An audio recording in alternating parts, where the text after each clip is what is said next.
Yeah. Keep on pushing, steady now. Nobody ever told you this. Your small church is not a disadvantage, it's an advantage. Think about it. You finish preaching on a Sunday. All the lights are off. The chairs are empty. The people are gone. And you start counting chairs. You start counting who was there and who wasn't there. And for most pastors, thinking about the people who did not show up is a disadvantage. But for the man of God who is where God called him to be and he knows it, he then understands that he notices when they are not there. That's an advantage. That's a phone call. That's a conversation that you can have that wasn't on your schedule. You have the advantage of knowing the people God has given for you to shepherd. They are not empty faces of people who are filling seats, but these are people that you know and that you are acquainted with. You pray for them, you call their names out before God. Pastor, that is an amazing advantage that God has given you in this season. And I know you might wonder sometimes, am I failing? I get it. I've sat in that same seat. I've stood in that same pulpit, and I understand that we would wonder if we are failing. But if you are where God has called you to be, and you're doing what God has called you to do, then those people who he has given to you, you must shepherd them. You cannot shepherd people you do not have. And I learned this a long time ago, and it helped me. If God is allowing this season in my life, then he's using it for his glory. He's using it to better shape me into the image of his dear son. He's helping me to grow and to mature. And I need not whine about it. I need not pout about it. I need not worry about it. I must be faithful. I think somewhere along the way, we've started measuring church success like we measure business. And I know business has a part of this, but you start measuring attendance and baptisms per quarter, and you start looking deeper at analytics. The more you do that, you take your mind off of God. None of those numbers are evil. Track them if you want, but they were never meant to be the scoreboard. They were never meant to be the definition of faithfulness. Okay? I remember in the scriptures, in the Gospels, by a certain point in Jesus' ministry, he had the crowds. They were following him everywhere he went. Multitudes were pressing in on him to hear the word that would come from his mouth. They came from Galilee and Judea and Jerusalem and the surrounding areas, from Tyre to Sidon. He had the numbers. In our vernacular today, he had the platform and the influence. Luke tells us what he did with those numbers. He went up to a mountain. He spent time all night with the Father in prayer. And he comes back and he doesn't look at the numbers, but he chose 12 men. The Son of God, who has access to the largest platform in all of creation, chose 12 men to do life with. They watched him grieve. He walked with them. He talked with them. He taught them. He explained the principles of the kingdom. He saw his gospel take root in them. And such nearness like that can't happen with a crowd. It can only happen at a table. And Pastor, that's what God has given you, a table. Think about it another way. The Apostle Paul, in describing ministry to a small young church in Thessalonica. He says, we were gentle among you like a nursing mother taking care of her own children.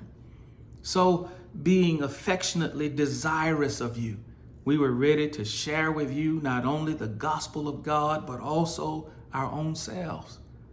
Did you hear that? If you were to read that again, Paul didn't just hand them a message. He didn't just prepare a Sunday sermon. He shared himself with them. That's not scalable. That's not platform strategy. That's presence. So here's the advantage that most pastors overlook. It's not attendance, it's not budget, it's not the name on the marquee or the preacher you're bringing in. The advantage is proximity. You know their names, you know their marriages, you know the job that got cut short, you know when the diagnosis comes back. You've sat at their kitchen table, you've prayed over their children at 2:00 in the morning. A stage can't do that, a screen can't do that. Multiple satellite campuses can't do that, but Pastor, you can. By God's grace, you can. Not all mega churches are subpar. There are some mega churches that, even though they're large scale, they still make ministry feel intimate and personal. And I believe that those are the exemplary ones. But there are so many churches of large scales and large degrees that they just treat the body of Christ like a production line. And some of them treat the people of God as merchandise because they're led by false teachers. Not all, okay? We're not bashing every mega church. That's not what we're here for. But by example, many of those churches can't replicate what happens in your church. You've seen those 20, 25 families grow from generation to generation in whom the people, you know their names, you know them by heart. You're a shepherd. You're not a CEO, you're a shepherd. You're not a manager, you're not a coach. You're a shepherd, and shepherds smell like the sheep because they've been there. They've led them. And I want to encourage you with that today because that is exactly what you're doing. So if you're leading a small church, stop apologizing for it and do what we say in our ministry, lean into it. Stop measuring your faithfulness against a number you were never called to hit. The church was never meant to be a stage. It's meant to be a family. And family by design, families are small enough to actually know each other. So you're not failing to build a platform. You're succeeding at something a platform can't produce. Disciples who are actually known, actually shepherded, and actually loved by name. Your church is not a consolation prize. Watch me now. It's the New Testament model. So I want you to take this week. I want you to stop comparing, stop making these comparisons that are hurting you. Start asking different questions, not how many, but how known. Because faithful is better than famous. If this hit something in you, I wrote a book that walks through some of the things we talked about today in full. It's called The Small Church Advantage. And it is written specifically for the small church pastor like you who are watching today, and even myself. So if you know of a pastor who this would bless, send it to them. But make sure you subscribe. I put out information like this every week, and we are getting to know each other. So I want to say blessings to you, and I'll see you next time.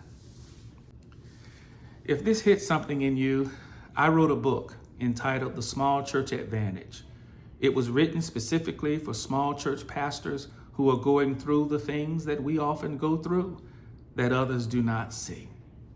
If you know of a pastor that this would bless, please send this to them. But make sure that you subscribe so you can get this every week. I put out videos each week. I'm also on Instagram at Small Church Pastor. And we can do this together. You are not alone. And let me go ahead and remind you, faithful is better than famous. Yeah. Keep on pushing.